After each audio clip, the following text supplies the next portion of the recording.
Gaffer, great victory to start the season off last week at Yeovil, and a week on the training pitch. Following that, how has the mood been around the place? They were very tired Monday, and a little bit of a hangover from that Tuesday. But as always with this squad, in my very, very small experience with them, training's been very, very good, very competitive, and very intense. Yeah. So, no, it's been another pleasing week so far. Satisfying to see them principles that you have worked on throughout the pre-season come into effect, especially the defensive structure. A clean sheet, something maybe a weakness last season, and you got off to a great start in that area of the pitch. Yeah, no. I said at the time, and even after I watched it back, the connection of the players was really fabulous, and their teamship in terms of how they carried out that organisation. It made it quite a comfortable afternoon. I don't think we gave a shot on target away. So they deserve great credit for that, especially with all things considered, with the journeys and the time we spent on that coach on Friday. They do deserve credit for that, and credit where credit's due. But we're going to have to be better Saturday if we're going to beat Southend. So the messages are very clear. We've given ourselves a bit of a foundation and a decent start, but we're going to have to get better.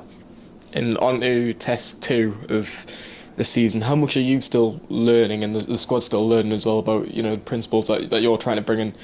I think you mentioned the word previously, benchmarking. That's what this full month is sort of about for yourselves. Yeah, August is as tough as they get in terms of months in the season, because you think you know what you're going to be, then you really get shown what you are, and then you have to adapt. So in some instances you have to then improve the squad. Some instances you have to try and retain that level of performance and the attitude of the players, so they don't get complacent. So it can really swing from one end of necessity to the other.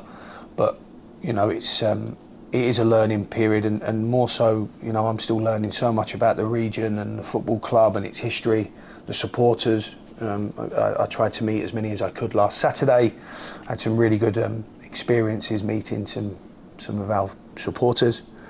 Look, we're learning all the time how to behave and how to play and what the expectations are, and that's a really enjoyable part of my job, because it means meeting new people and getting new experiences. So no, it was a very August is a very, very tough month psychologically, so we've got a long way to go yet before we get to the end of it.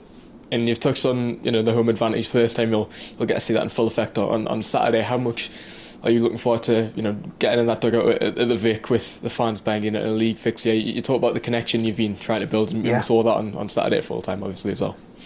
Yeah, it's number one priority for me, because I've come to Hartlepool and as an opponent and felt real aggression, hostility and intimidation. And I've also been there when I don't think the supporters and the players are aligned. And it's chalk and cheese. It really is. And what we have to, if we're going to be any way successful or have anything like a winning season, the supporters and the players have to be unified. They have to, be on the same page. And we have to try and harmonise what we're trying to achieve together. All I know is without the supporters, we will never get anywhere. Absolutely won't achieve a thing. So the quicker we can, form that relationship and that bond, the common goal of all we want out of it, all Darren Sarll wants out of it, is for the team and the town to win. I'm sure every fan would echo that sentiment.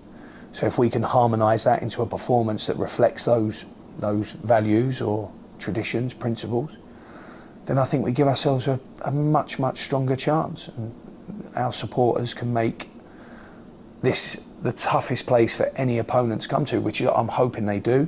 I know that we're going to have to put our foot forward first and kind of lead the way, but we're going to need them more than ever. This is a really good Southend team, really well coached, and we're going to need every competitive advantage we can in order to try and replicate last Saturday.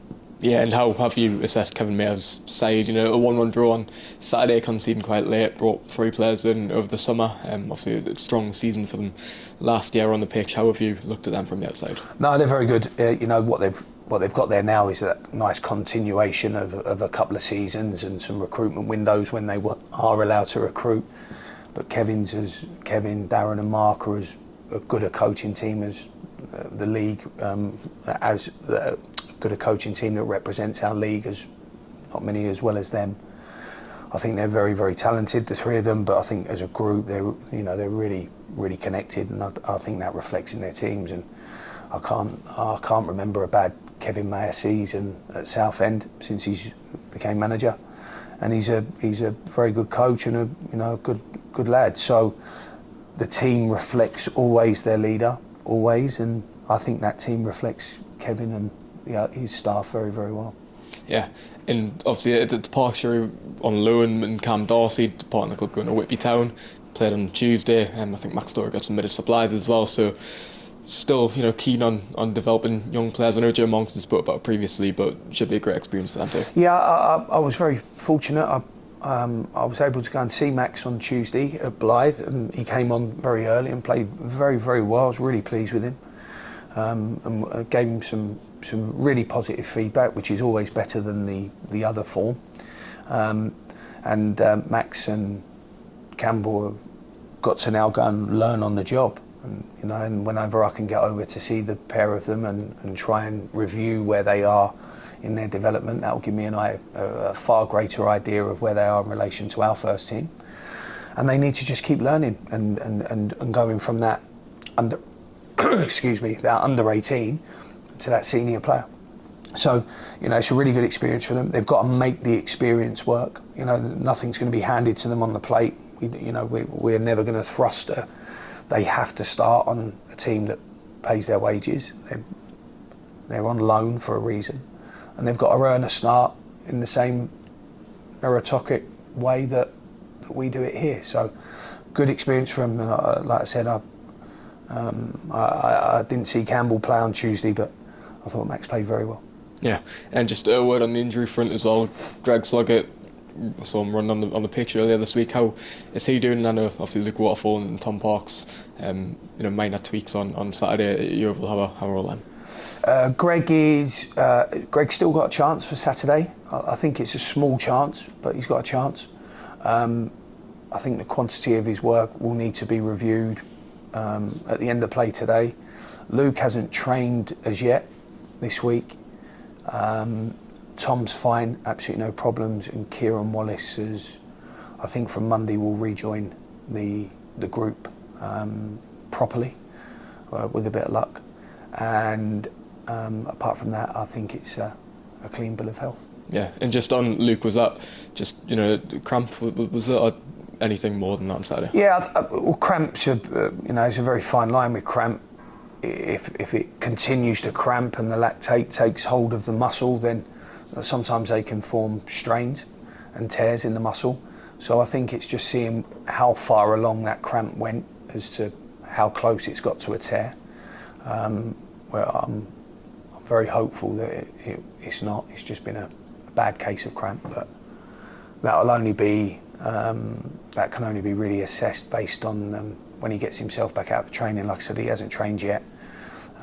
If he can't get out for training tomorrow, then it'll be very unlikely he'll be considered fit for Saturday. Yeah, and just a word on recent return lads as well. Dan Dodds, full 90. I know he came off an extra time. Luke Charman got a great amount of minutes on Saturday. I know Anthony Mancini came off the bench. All of them are looking sharp and fine as well, aren't they? Yeah, no, really happy with all three. Charman and Dodds and Mancini have all trained every day this week. No problems with them. Anthony did something a little bit more intense and testing early on in the week because of his minutes. We need to get him fitter and fitter and fitter. The way we play is very, very different to last year, so he needs to be physically very optimal for him to be able to maximise his technical ability. But no, very happy with all three.